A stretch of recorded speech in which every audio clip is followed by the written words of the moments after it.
أعوذ بالله من الشيطان الرجيم بسم الله الرحمن الرحيم.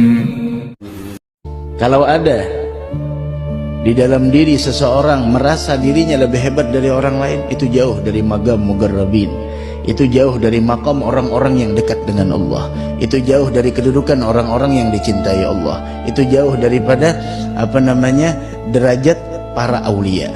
Karena para aulia di samping mereka mampu mengendalikan nafsunya dan mendidik nafsunya, dan mereka tidak pernah merasa diri mereka lebih hebat dari orang lain. La ilaha illallah. Sehingga di zaman dahulu ketika ada seseorang ingin meminta izin kepada ayahnya untuk menuntut ilmu agama, maka kata ayahnya, jangan dulu. Sebelum engkau berangkat untuk menuntut ilmu agama, tolong engkau pergi ke pasar dan bawa ke sini orang yang menurutmu adalah orang tersebut adalah orang yang hina. Coba jalan ke pasar, keliling, bawa ke sini orang yang menurutmu adalah dia orang yang paling hina. Kalau engkau mampu menemukannya, silahkan berangkat untuk menuntut ilmu agama.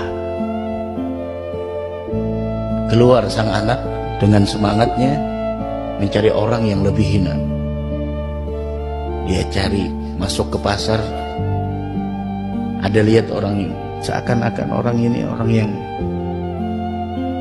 pakaiannya compang-camping, asy'as akbar, penuh dengan debu. Kemudian dia, kayaknya ini orang yang paling hina di pasar ini. Ketika dia ingin membawa, astagfirullahaladzim, kenapa saya ingin membawa orang yang semacam ini? Bukankah Allah mengatakan melalui lisan Nabi Muhammad SAW, Rasul bersabda, rubba asy'as akbar. Berapa banyak orang yang penuh dengan debu, pakaiannya tidak teratur, compang-camping, lau aqsama 'ala Allah, yang tidak dipedulikan oleh orang lain. Seandainya jika dia meminta kepada Allah, permintaannya bakal dikabulkan. Saya tidak mungkin menyangka ini lebih hina. Saya tidak mungkin menilai kemuliaan dari sebuah pakaian. Saya tidak mungkin mengukur kemuliaan dari sebuah penampilan. Barangkali dia punya waktu yang mesra antara dia dengan Allah. Saya tidak mungkin bisa menilai seseorang dari penampilan. Saya tidak mungkin menilai seseorang dari pakaian. Mungkin pada saat ini pakaiannya biasa, tapi tidak ada yang tahu. Barangkali di rumahnya ketika orang pada tidur, dia punya waktu komunikasi khusus antara dia dengan Allah. Tinggal lagi, ada lagi, ketemu orang gila, ketemu orang gila. Wah ini dah, ini orang-orang gila nih, ini udah yang paling hina, yang paling tidak baik, ingin dibawa. Astagfirullah. Kenapa saya merasa lebih hebat dari orang gila? Orang gila dia tidak ditulis sedikit pun perbuatannya, perbuatan maksiatnya tidak ditulis, apapun tidak ada ditulis catatan amalnya, dia bebas. Terus bagaimana mungkin saya merasa lebih hebat darinya, sedangkan saya, segala dosa saya dicatat di dalam catatan amal saya? Tinggalkan lagi, putar di pasar sampai hampir seharian penuh tidak dapat. Ketika sepulangnya ketemu dengan anjing.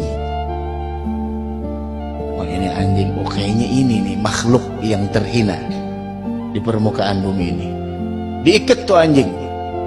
Ketika diikat, dia teringat, mana mungkin saya merasa lebih mulia daripada anjing. Kenapa? Teringat dengan cerita Sayyidina Uwais Al-Qarani yang mengatakan kepada anjing-anjing, jika saya mampu melintasi sirat yang di bawahnya ada jahanam, maka saya lebih baik daripada engkau. Tapi jika saya nantinya gagal melintasi sirat, maka engkau kedudukannya lebih mulia dari saya. Teringat akan hal itu, udah angkat tangan dia, datang kepada ayahnya, wahai abah, saya tidak menemukan makhluk ciptaan Allah yang paling hina. Saya lihat semuanya adalah orang-orang mulia. Apa kata ayahnya? Sekarang pergilah engkau menuntut ilmu.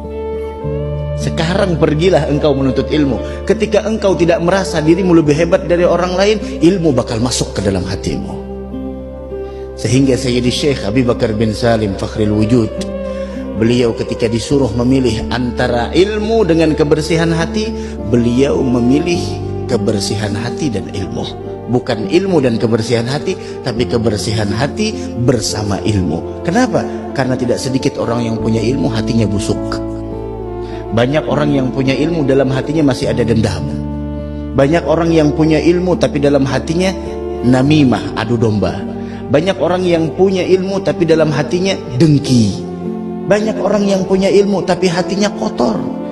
Tapi kalau orang yang hatinya bersih, ilmu akan mudah masuk ke dalam hatinya tersebut.